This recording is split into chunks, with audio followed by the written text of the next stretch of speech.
Sebelum kita mendengarkan firman Tuhan, mari kita bersatu di dalam doa.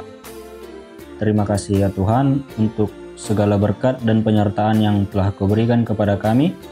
Hingga pada kesempatan kali ini Engkau boleh mengizinkan kami untuk berkumpul dan bersekutu bersama-sama dengan kawan-kawan Ikatan Mahasiswa Kristen Sejarah Universitas Negeri Medan. Biarlah kiranya Tuhan, persekutuan ini berkenan di hadapan-Mu, yang walaupun kami laksanakan secara virtual, tapi kami yakin dalam persekutuan kami ini, Engkau hadir bersama-sama dengan kami. Karena itu Tuhan, pada kesempatan kali ini kami hendak mendengarkan firman Tuhan. Kiranya Tuhan yang memberkati kami di dalam mendalami firman-Mu, secara khusus bagi hamba-Mu yang akan menyampaikan.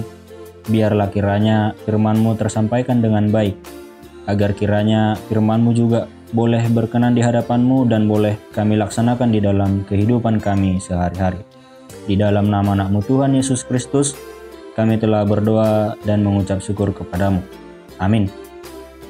Jadi kita akan masuk ke dalam khotbah kita pada hari ini, Sabtu 8 Mei tahun 2021, dengan tema Kamulah Saksi-saksiku, yang diambil dari kitab Yesaya pasal 43 ayat 10 sampai ayat ke-12. Jadi sebelumnya saya akan membacakannya dulu untuk kita semua. Yesaya 43 ayat 10 sampai ayat 12. Kamu inilah saksi-saksiku, demikianlah firman Tuhan, dan hamba-hambaku yang telah kupilih, supaya kamu tahu dan percaya kepadaku dan mengerti bahwa aku tetap Dia. Sebelum aku tidak ada Allah dibentuk, dan sesudah aku tidak akan ada lagi. Ayat 11, Akulah Tuhan, dan tidak ada juru selamat selain daripadaku. Ayat 12, Akulah yang memberitahukan, menyelamatkan, dan mengabarkan, dan bukannya Allah asing yang ada di antaramu. Kamulah saksi-saksiku, demikianlah firman Tuhan, dan akulah Allah. Ya. Jadi kita akan memasuki dan mendalami firman Tuhan hari ini dari Yesaya 43 ayat 10 sampai 12 dengan tema Kamulah Saksi-saksiku. Nah, kawan-kawan sekalian, apabila kalau kita memperhatikan dalam proses-proses penyidikan atau proses-proses kejadian perkara, maka biasanya selalu dibutuhkan peran dari seseorang yang dianggap melihat, mengetahui bagaimana terjadinya suatu kejadian atau perkara itu, kawan-kawan. Itulah yang dinamakan dengan seorang saksi gitu. Jadi seorang saksi atau bisa lebih dari satu orang gitu kan. Nah, atau dalam kaitan kita sebagai mahasiswa sejarah kan, kita mahasiswa-mahasiswa sejarah ini kan dari ikatan persekutuannya kan gitu. Nah, kita sendiri tahu bagaimana pentingnya sejarah di dalam kehidupan kita, kawan-kawan. Nah, sejarah bisa menjadi pelajaran bagi kita untuk belajar dari masa lampau dan bagaimana kita hidup di masa kini atau di masa yang akan datang. Itu pentingnya sejarah di dalam kehidupan kita. Nah, dalam proses merekonstruksi berbagai cerita-cerita sejarah, selain dokumentasi dalam bentuk dokumen-dokumen, foto, ataupun video, dibutuhkan juga keterangan-keterangan dari orang yang ada dan dianggap mengetahui peristiwa itu di masa lampau. Contohnya para opung-opung kita yang udah pada tua-tua ya, yang dianggap mengetahui peristiwa-peristiwa sejarah pada masa itu gitu. Jadi itu pentingnya saksi gitu. Jadi kedua contoh tadi memberikan kepada kita gambaran bahwa pada dasarnya keberadaan saksi itu sangat penting. Ada banyak saksi, kawan-kawan sekalian. Ada yang berperan sebagai saksi di depan masalah hukum seperti yang sudah disebutkan tadi, dan ada juga sebagai saksi sejarah atau saksi yang lainnya, tergantung penggunaan konteksnya ya. Nah, hal ini juga berlaku bagi kita rupanya, kawan-kawan. Tidak hanya dalam konteks yang tadi gitu kan, tapi dalam kitab Yesaya pasal 43 ayat 10 dikatakan, "Kamu inilah saksi-saksiku." Menarik sekali ternyata dalam hubungan antara Allah dengan Israel gitu kan, dalam hubungan antara Tuhan dan umatnya, hubungan Tuhan dengan kita, posisi kita juga ternyata adalah sebagai saksi gitu. Saksi yang bagaimanakah yang dimaksudkan dalam hal ini, kawan-kawan sekalian gitu kan? Mari kita renungkan dulu gitu. Nah, lalu bagaimana kita bisa menjadi seorang saksi? Kita akan memasukinya dan mendalaminya berdasarkan Yesaya 43 ayat 10 sampai 12 ini, kawan-kawan. Nah, ini kan bercerita tentang sejarah daripada bangsa Israel. Dalam kitab Yesaya ini banyak diceritakan tentang sejarah bangsa Israel. Nah, kalau kita ikuti sendiri bagaimana cerita Kristiani, bangsa Israel adalah bangsa pilihan Tuhan. Saya yakin kawan-kawan tahu itu ya, dari cerita-cerita sekolah minggu, pelajaran agama-agama kita di sekolah gitu kan. Bangsa Israel adalah bangsa pilihan Tuhan. Nah, sejarah tentang pemilihan ini telah berlangsung sudah sejak lama, kawan-kawan. Sejak Yakub diganti namanya oleh Allah menjadi Israel. Nah, kisah ini dapat kita lihat dalam Kejadian 35 ayat 10. Di sana dikatakan, lalu Allah berfirman lagi, beranak cuculah dan bertambah banyak. Satu bangsa, bahkan sekumpulan bangsa-bangsa akan terjadi daripadamu, dan raja-raja akan berasal daripadamu. Itu dikatakan dalam Kejadian 35 ayat 11. Nah, pada perjalanannya memang keturunan Israel itu semakin banyak, bahkan menjadi sebuah bangsa yang sangat besar dan diperhitungkan sekarang termasuk di dalam dunia kita saat ini gitu ya. Nah, namun dalam sejarah perjalanan mereka sebagai bangsa pilihan Tuhan, ternyata tidak serta-merta membuat mereka selalu berkenan di hadapan Tuhan. Status sebagai bangsa pilihan Tuhan itu tidak membuat mereka serta-merta menjadi bangsa yang selalu patuh kepada Tuhan gitu, kawan-kawan. Dalam kenyataannya selalu ada jatuh bangun hubungan antara Tuhan dengan bangsa ini gitu. Nah, pada kenyataannya Israel sering sekali berkhianat kepada Tuhan dan menyembah ilah-ilah yang lain. Sehingga Allah juga menghukum mereka dalam tindakan mereka itu gitu. Allah tidak tinggal diam atas apa yang mereka lakukan. Nah, salah satu hukuman yang paling berat itu adalah dengan membuang mereka ke Babel gitu, pembuangan Babel.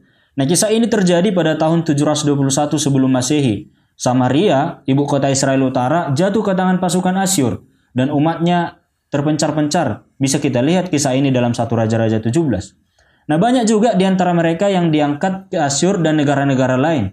Kemudian pada tahun 587 sebelum Masehi, Raja Nebukadnezar dari Babel merebut dan menghancurkan kota Yerusalem, dan dengan demikian kerajaan Yehuda juga berakhir. Kisah ini dikisahkan dalam 2 Raja 25. Nah, sebagian rakyat ada yang dibunuh, ya biasalah ya kalau dalam kisah-kisah penjajahan gitu ya, pembuangan gitu ya. Ada juga sebagian yang dibawa ke Babel sebagai tawanan perang. Dan tidak hanya itu, kawan-kawan, yang paling miskin juga ditinggalkan di Yehuda, yang diangkat hanya orang-orang yang dianggap punya kepentingan, punya sumbangsih bagi kepentingan Raja Nebukadnezar kala itu gitu. Nah, para pembesar dibawa ke Asyur dan Babel sebagai tawanan dan terpaksa meninggalkan tanah milik mereka, tanah Palestina gitu, kawan-kawan. Jadi sehingga harta milik mereka juga dan segala kepunyaan mereka yang lain diambil oleh tentara yang menawan mereka. Namun meskipun demikian, meskipun Allah menghukum mereka, tapi kasih sayang daripada Allah itu tidak hilang, kawan-kawan. Justru tindakan itu menunjukkan salah satu kasih sayang daripada Allah kepada bangsa Israel. Nah, Allah mengizinkan hal itu terjadi untuk memberikan pelajaran kepada mereka, agar mereka juga dapat menyadari kesalahan-kesalahan apa yang telah mereka lakukan gitu. Dan supaya juga mereka bergantung kepada Allah. Jangan bergantung kepada ilah-ilah lain seperti yang sudah terjadi dalam beberapa kali peristiwa sejarah bangsa Israel. Nah, Allah tidak membiarkan mereka menderita terus-menerus, kawan-kawan. Nah, pada waktunya memang Allah membebaskan mereka dari semua penderitaan itu. Nah, selama 70 tahun bangsa Israel hidup dalam pembuangan di negeri Babel, jauh dari Yerusalem, dari negeri mereka, tanah leluhur mereka. Tapi meskipun demikian, Allah tetap menyertai mereka dan mengutus nabinya. Nah, dalam konteks kita kali ini, kawan-kawan, dalam Yesaya 43, melalui Nabi Yesaya, Allah menyampaikan firman-Nya tentang pembebasan orang-orang Yahudi dari pembuangan itu, gitu. Nah, Allah memberikan kekuatan kepada mereka. Kemudian Allah memberikan cara-cara bagaimana melewati dan melampaui hingga pada karya yang paling agung, kawan-kawan, adalah penebusan manusia oleh Yesus Kristus. Itulah yang dikisahkan dalam Yesaya 43 ini. Nah, Yesaya 43 ini sendiri dia berisi hingga ayat 28, ayat pertama sampai ayat yang ke-7 disampaikan janji-janji yang berharga yang diberikan Allah kepada umatnya dalam penderitaan yang mereka hadapi. Nah, kehadiran Allah bersama-sama dengan mereka disampaikan juga di sana bagaimana Allah menopang mereka dalam penderitaan dan bagaimana Allah melepaskan mereka dari penderitaan itu. Kemudian ayat 8 sampai 13 bercerita tentang tantangan yang harus dihadapi bangsa Israel dan bagaimana mereka menghadapi berhala-berhala dan bersaing dengan kemahatauan dan kemahakuasaan Allah gitu. Di ayat 14 sampai 21 berisi dorongan yang diberikan kepada bangsa Israel agar mereka berharap pembebasan dari Babel dengan mempertimbangkan apa yang sudah dilakukan oleh Allah terhadap leluhur mereka ketika Allah membawa mereka keluar dari tanah Mesir. Jadi ternyata kisah pembebasan itu sudah pernah terjadi melalui bangsa Israel juga di tanah Mesir kala itu kawan-kawan. Itulah bukti daripada penyelamatan Allah itu. Kemudian ayat 22 sampai ayat 28 berisi tentang cara yang dipakai untuk mempersiapkan umat Allah itu bagi pembebasan mereka gitu. Dengan memberi peringatan kepada mereka terhadap dosa-dosa mereka yang menyulut murka Allah sehingga mereka harus dibuang dan membuat mereka terus berada di sana gitu. Nah, cara ini dilakukan agar mereka bertobat dan mencari Allah, agar mereka beroleh belas kasihan yang daripada Allah yang Maha Mengampuni gitu. Nah, pada kali ini kita akan fokus di ayat 10 sampai 12 yang mana ketika itu Israel sedang menghadapi tantangan bagaimana mereka menghadapi ilah-ilah, berhala-berhala yang bersaing dengan kemahatahuan dan kemahakuasaan Allah gitu. Nah, dalam konteks ini dikatakan, kamu inilah saksi-saksiku. Allah menantang para penyembah-penyembah berhala dan menunjukkan bukti-bukti kepalsuan daripada ilah-ilah berhala itu, kawan-kawan. Nah, bahkan pertentangan itu berhubungan dengan hal penebusan Israel daripada bangsa Babel gitu kan. Melalui hal ini, bukti inilah yang menjadi sebuah bukti bahwa bangsa Israel diperlengkapi oleh Allah. Membuktikan bahwa Allah adalah Allah mereka yang benar, Allah yang hidup, dan hanya dialah Allah gitu. Itu dikatakan di ayat 10, kawan-kawan, kamu inilah saksi-saksiku, demikianlah firman Tuhan, dan hambaku yang telah kupilih, supaya kamu tahu dan percaya kepadaku dan mengerti bahwa aku tetap Dia. Sebelum aku tidak ada Allah dibentuk dan sesudah aku tidak akan ada lagi gitu. Nah, dalam hal ini dikatakan bahwa kamu adalah saksi-saksiku. Berulang kali saya katakan ya kawan-kawan, kamu adalah saksi-saksiku. Itu karena itu menjadi headline daripada peribadahan kita kali ini, khotbah kita kali ini. Kamu adalah saksi-saksiku. Nah, saksi-saksi Allah dipanggil untuk bersaksi gitu. Dipanggil untuk tampil dan memberikan bukti kepada Allah gitu kawan-kawan. Allah memanggil orang Israel kala itu bahwa mereka lah yang menjadi saksi Allah, menjadi hamba Allah, pilihan Allah gitu kawan-kawan. Ketika Allah memilih bangsa Israel sebagai bangsanya, saksi-saksinya, maka tanggung jawab itu sangat besar kawan-kawan. Kalau kita renung-renungkannya, tanggung jawab sebagai seorang saksi itu adalah sangat besar kawan-kawan. Seperti yang dikatakan dalam Yesaya 42 ayat 1, lihat itu hambaku yang kupegang, orang pilihanku, yang kepadanya aku berkenan. Aku telah menaruh rohku di atasnya, supaya ia menyatakan hukum kepada bangsa-bangsa. Hambaku, orang pilihanku. Jadi ketika kita berada dalam posisi sebagai hamba dan orang pilihan Tuhan, maka kita punya tanggung jawab yang sangat besar. Karena kita bertanggung jawab kepada Tuhan gitu kawan-kawan. Tanggung jawab kita bukan kepada manusia, bukan kepada teman-teman kita, tapi tanggung jawab kita adalah kepada Tuhan gitu. Nah, berbicara tentang hamba, orang pilihan, ini sangat menarik kawan-kawan. Kalau kita mendalami tentang hamba di dalam kisah perjanjian lama dan perjanjian baru gitu. Apabila kita memperhatikan proses pemilihan Allah kepada manusia yang selalu memiliki tujuan khusus. Ketika Allah memilih manusia, maka dia selalu punya tujuan khusus. Seperti Nabi yang dipilih untuk bersaksi tentang kedatangan Kristus. Bahkan Yesus sendiri pun di atas segala Nabi itu, maka dalam tindakannya juga bertindak sebagai saksi-saksi Allah gitu. Seseorang dapat dikatakan sebagai saksi apabila sebenarnya dia mengetahui atau melihat sendiri suatu peristiwa atau kejadian. Atau setidaknya dia tahulah tentang sesuatu gitu. Maka bisa dikatakan sebagai saksi gitu kan. Nah, dalam hal ini umat Allah dikatakan sebagai saksi bagi Allah gitu kawan-kawan. Saksi-saksi yang dapat mempersaksikan di hadapan banyak orang berdasarkan apa yang mereka ketahui dan alami sendiri tentang kuasa dan anugerah Allah. Bagaimana Allah menghibur mereka ketika mereka merasakan penderitaan. Dan bagaimana juga mereka berada dalam pembuangan kawan-kawan. Bagaimana Allah menghibur mereka ketika mereka di dalam pembuangan.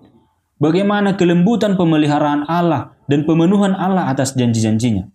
Jadi kita juga hanya bisa menjadi saksi apabila kita sudah bisa merasakan sendiri bagaimana kuasa dan anugerah Allah itu. Gitu kawan-kawan.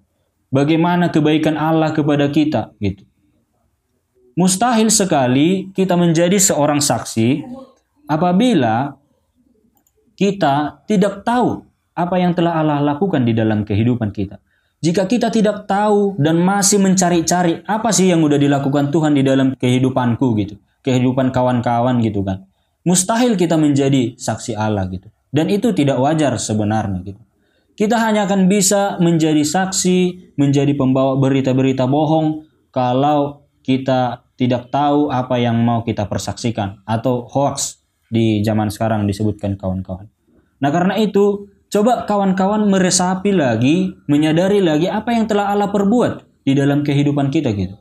Mari kita sadari apa yang telah Tuhan lakukan di dalam kehidupan kita. Apa yang sudah kita terima dari Allah. Bagaimana kasih sayang Allah itu memelihara kehidupan kita. Itu sangat penting, itu poin yang sangat penting. Harus kita sadari apa karya yang telah dilakukan oleh Allah, baru kita bisa menjadi saksi kawan-kawan. Nah, ketika kita sudah merasakannya, maka kita akan dapat berkata, oh, Allah itu seperti ini. Yang sudah dilakukannya di dalam kehidupanku seperti ini. Gitu. Betapa baiknya hidup bersama dengan Tuhan. Betapa baiknya dia. Gitu. Betapa dalam kasih sayang daripada Tuhan itu. Kita harus mengenal, kita harus lebih mengenal apa yang sudah Tuhan lakukan di dalam kehidupan kita daripada orang lain, sehingga kita bisa menjadi saksi kawan-kawan, sehingga kita bisa tampil terdepan untuk bersaksi tentang Tuhan bahwa Dia penuh dengan rahmat dan tidak satu pun perkataan Tuhan itu yang sia-sia. Apa yang dikatakannya itu juga yang dilakukannya kawan-kawan. Itulah tentang bagaimana kita menjadi saksi Allah gitu kawan. Kemudian lanjut di ayat 12. Akulah yang memberitahukan, menyelamatkan, dan mengabarkan. Dan bukannya Allah asing yang ada di antara kamu. Allah di sini huruf kecil ya, Allah asing. Kamulah saksi-saksiku, demikianlah firman Tuhan. Dan akulah Allah gitu. Nah dalam ayat 12 ini disebutkan apa yang menjadi tanggung jawab dari saksi-saksi itu kawan-kawan. Tanggung jawab Israel, tanggung jawab kita semua, dan tanggung jawab kawan-kawan juga gitu kan. Tanggung jawab orang-orang yang dipanggil menjadi saksi-saksi itu gitu. Apa yang harus dibuktikan oleh saksi-saksi itu gitu. Dikatakan kamulah saksi-saksiku, demikian firman Tuhan. Dan akulah Allah. Dalam terjemahan bahasa Indonesia masa kini dikatakan, aku telah memberitahukannya kepadamu. Akulah yang menyelamatkan kamu dan bukan ilah asing yang ada di antara kamu. Kamulah yang menjadi saksi-saksiku dan aku ini Allah. Allah sendiri memberitahu kepada saksi-saksinya bahwa tugas mereka, ini dikatakan bahwa tugas mereka adalah untuk mempersaksikan bahwa Allah adalah Tuhan. Di ayat 11 itu dikatakan kawan-kawan. Jadi ini poin pentingnya gitu. Tugas kita sebagai saksi adalah untuk mempersaksikan bahwa Allah adalah Tuhan gitu. Nah dalam hal ini menarik untuk kita ingat lagi kawan-kawan, sebelum kita mempersaksikan bahwa Allah itu adalah Tuhan, harusnya diri kita sendiri juga sudah mengakui dan menerima di dalam diri kita bahwa Allah adalah Tuhan. Dan kita juga harus siap bersaksi mengenai apa yang kita ketahui tentang Dia kepada orang lain. Agar orang lain juga dapat diajak untuk menerima dan mengakui bahwa Allah adalah Tuhan. Karena itulah sama seperti yang sudah dikatakan tadi kawan-kawan, bahwa pengenalan kita akan Tuhan harus lebih luas, harus lebih dalam gitu. Kan kurang pasnya kawan-kawan kalau misalnya ini kan kita jumpa seseorang terus kita berniat untuk menjadi seorang saksi gitu kan. Kita mau bersaksi tentang Kristus misalnya. Padahal orang yang kita jumpa itu sudah lebih tahu daripada kita. Sudah lebih tahu mereka tentang Kristus gitu. Jadi sebelum kita bersaksi, mari kita periksa dulu diri kita. Apakah kita sudah kenal dengan baik apa yang mau kita saksikan itu? Nah, kita harus mengenal Allah kita dengan baik. Kita harus mengenal Allah yang akan kita persaksikan itu dengan baik gitu. Caranya sebenarnya sudah disampaikan dalam ayat 12 ini kawan-kawan. Sudah dikatakan tadi bahwa akulah yang memberitahukan, akulah yang menyelamatkan, akulah yang mengabarkan, bukannya Allah huruf kecil, bukannya Allah asing yang ada di antara kamu. Kamulah saksi-saksiku, demikian firman Tuhan, dan akulah Allah. Artinya Allah sendiri memperkenalkan dirinya kepada manusia. Ia menunjukkan bahwa ia adalah Allah yang memberitahukan, kawan-kawan. Allah yang menyelamatkan dan Allah yang mengabarkan. Dan semua itu telah kita lihat karya-karya Allah. Seperti yang tertulis di dalam kitab suci atau Alkitab yang kita kenal sekarang, kawan-kawan. Nah, segala yang dilakukan oleh Tuhan itu dalam karya penyelamatannya telah jelas tertulis di dalam Alkitab.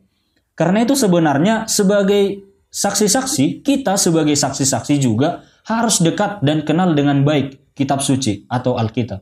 Nggak bisa kita bersaksi kalau kita pun masih malas mendalami karya penyelamatan Tuhan itu, kawan-kawan. Seperti yang telah dikisahkan di dalam Alkitab ya. Jadi kita harus kenal dengan baik dulu apa yang mau kita persaksikan. Itu kuncinya, kawan-kawan. Lagi-lagi itu kuncinya ya, kawan-kawan. Nah, sebagai inti dari yang disaksikan itu adalah, bahan yang mau disaksikan itu adalah Allah adalah Tuhan gitu. Dapat kita lihat bahwa dialah satu-satunya Allah yang benar. Ia sudah ada sebelum dunia ini dijadikan. Itu tadi dikatakan di ayat 10 ya, kawan-kawan. Ia juga dalam keberadaannya tidak dipenuhi hanya karena dipenuhi kebutuhannya oleh para pengikut-pengikutnya seperti ilah-ilah lain, ya kan? Kalau ilah-ilah lain itu dalam eksistensi mereka sebagai dewa atau ilah-ilah hanya karena dipenuhi oleh para pengikutnya, kawan-kawan gitu. Tapi kalau Allah kita enggak. Allah kita adalah Allah yang maha kuasa, memiliki segala gitu. Tanpa dikasih oleh manusia pun persembahan-persembahan, justru Dia yang mengasihi kepada kita, kawan-kawan. Persembahan itu dan status kita memuji Tuhan hanyalah sebagai ungkapan syukur kita atas apa ya yang sudah Ia berikan. Jadi sangat berbeda dengan ilah-ilah lain Allah kita itu gitu, kawan-kawan. Bahkan di sini dikatakan tadi sebelum ada hari, sejak dari kekekalan Allah itu telah ada.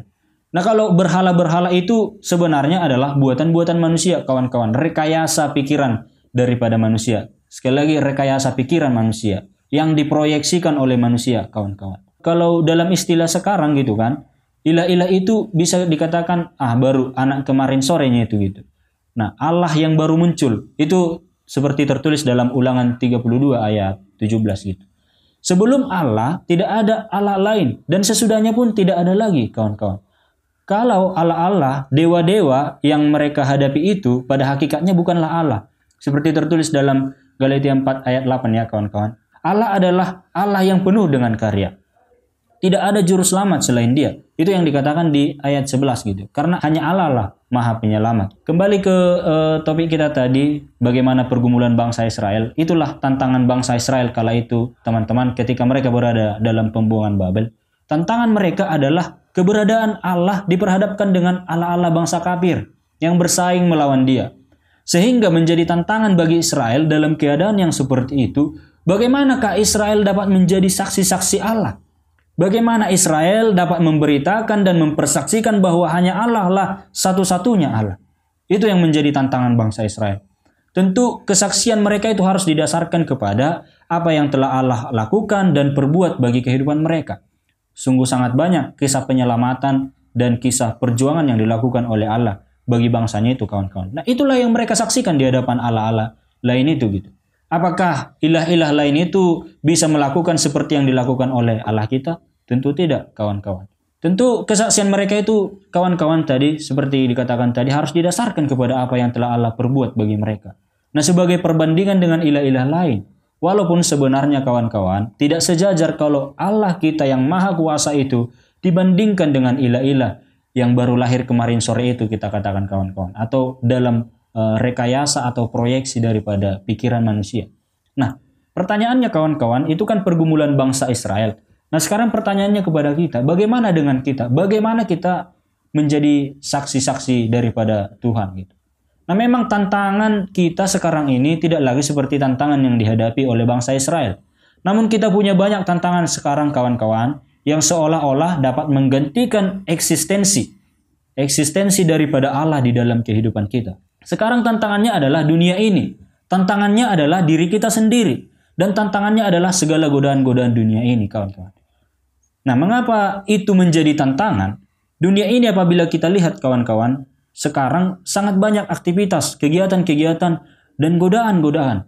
Kesibukan-kesibukan dunia ini bahkan sudah seperti agama yang dapat membuat kita lupa kepada Tuhan. itu sama saja seperti atau sama saja dengan meniadakan Allah dari kehidupan kita. Ketika kita sibuk di dalam kehidupan kita sehari-hari, kemudian ketika kita terlalu asik dengan kehidupan dunia ini yang mengakibatkan kita lupa kepada Tuhan, nah, itu sudah menjadi tantangan bagi kita sekarang kawan-kawan. Itu adalah tindakan-tindakan yang meniadakan Allah dari kehidupan kita. Nah, karena itulah kita harus selalu berusaha untuk melawan tantangan itu. Bagaimana di tengah dunia yang penuh dengan godaan ini, kita masih sanggup berkata bahwa hanya Allah lah Tuhan, gitu. Bagaimana di dunia yang penuh dengan godaan ini kita sanggup berkata hanya Allah lah Tuhan. Itu menjadi tugas kita, kawan-kawan, pada saat ini, gitu. Nah, diri kita sendiri juga menjadi tantangan bagi kita, gitu. Diri kita sendiri menjadi tantangan dan godaan bagi kita sendiri. Masih dapatkah kita dengan konsisten menyadari bahwa diri kita ini adalah saksi-saksi Allah? Masihkah kita sadar bahwa diri kita ini adalah saksi-saksi daripada Allah itu, gitu? Atau bahkan kita sudah menjadi lupa, kawan-kawan. Kita sudah lupakan tugas dan tanggung jawab kita itu. Dan kita menganggap bahwa tugas menjadi saksi-saksi Allah itu adalah hanya tugas dari pendeta saja, tugas dari sintua saja, dan tugas daripada petugas-petugas gereja yang lainnya, gitu ya, kawan-kawan. Atau orang lain lah, gitu. Nggak tugasku itu, gitu kan. Nah, yang sebenarnya, kawan-kawan, saksi-saksi itu adalah kita sendiri, gitu. Tugas daripada pendeta, sintua, ataupun petugas-petugas gereja yang lainnya hanyalah untuk memperlengkapi, hanyalah untuk memboboti kita bagaimana kita supaya sanggup dan layak menjadi saksi-saksi Allah. Justru kita sendirilah yang seharusnya menjadi saksi-saksi itu. Nah, apakah kita masih dapat berlaku dan berbuat seperti seorang saksi Tuhan? Saksi-saksi Tuhan, saksi-saksi Allah, saksi-saksi Kristus, gitu. Nah, caranya bagaimana? Nah, caranya adalah melalui kehidupan kita. Kehidupan kita lah yang dilihat dan diamati dan disaksikan oleh orang lain. Nah, jika apa yang kita lakukan jauh dari sebagaimana yang seharusnya seorang saksi, jauh dari sebagaimana yang seharusnya seorang yang harus mempersaksikan daripada tindakan-tindakan Allah itu, maka akan buruklah citra saksi itu, kawan-kawan. Bahkan Tuhan kita pun di hadapan orang lain menjadi buruk, gitu kan. Yang walaupun sebenarnya eksistensinya tetap kudus dan mulia, gitu. Nah, jadi itulah yang menjadi perenungan bagi kita, kawan-kawan. Saksi itu sekarang, tugas seorang saksi itu jatuh kepada kita. Kita imani itu, kawan-kawan, kepada kawan-kawan yang masih stay di sini, ada 53 orang, 54 orang bersama dengan saya, gitu ya. Kepada kita lah sekarang tugas sebagai saksi itu jatuh, kawan-kawan. Harus kita imani itu. Keberadaan kita sebagai orang Kristen adalah sebagai saksi-saksi daripada Kristus, saksi-saksi daripada Allah, gitu. Nah, jadi mari kita pergumulkan lagi kepada diri kita masing-masing, kawan sekalian. Pergumulannya kembali kepada kita, gitu. Jadi itulah yang menjadi perenungan bagi kita hari ini, kawan-kawan, supaya kita dapat memang menyadari tugas kita sebagai saksi dan bagaimana kita menjadi saksi-saksi Kristus, gitu. Selamat menjalani hidup sebagai saksi-saksi Tuhan, saksi-saksi Kristus, kawan-kawan sekalian. Amin. Terima kasih ya Tuhan, karena kesempatan yang sangat indah yang Engkau berikan kepada kami. Kami telah Engkau berikan kesempatan untuk mendengarkan firman Tuhan dan memperdalam lagi kisah tentang bagaimana bangsa Israel menjadi saksi-saksi daripada Allah. Dan itu juga kami imani dan kami percayai bahwa keberadaan kami sekarang sebagai orang Kristen, para pengikut Kristus adalah sebagai saksi-saksi daripada Kristus juga. Karena itu ya Tuhan, kami memohon kepadamu. Kiranya Engkau yang tinggal di dalam hati dan pikiran kami sebagai orang-orang yang Kau pilih, agar kiranya Engkau menguatkan kami dan mendahului langkah kami di dalam menjalani segala kehidupan kami, agar kami dapat selalu bertindak dan berlaku seperti seorang saksi-saksi-Mu ya Tuhan. Biarlah kiranya Tuhan, melalui apa yang kami persaksikan di hadapan orang banyak, nama-Mu semakin dikenal, nama-Mu semakin termulia, dan juga Engkau dapat semakin dikenal oleh banyak orang dan semakin banyak orang yang percaya karena apa yang telah kami persaksikan. Biarlah kiranya Tuhan, firman Tuhan ini berkenan di hadapan-Mu, dan juga firman Tuhan ini tertanam di dalam hati dan pikiran kami, agar kami menyadari tugas kami sebagai seorang saksi dan juga dapat kami lakukan di dalam kehidupan kami sehari-hari. Di dalam nama anak-Mu Tuhan Yesus Kristus, kami telah berdoa dan mengucap syukur kepadamu. Amin.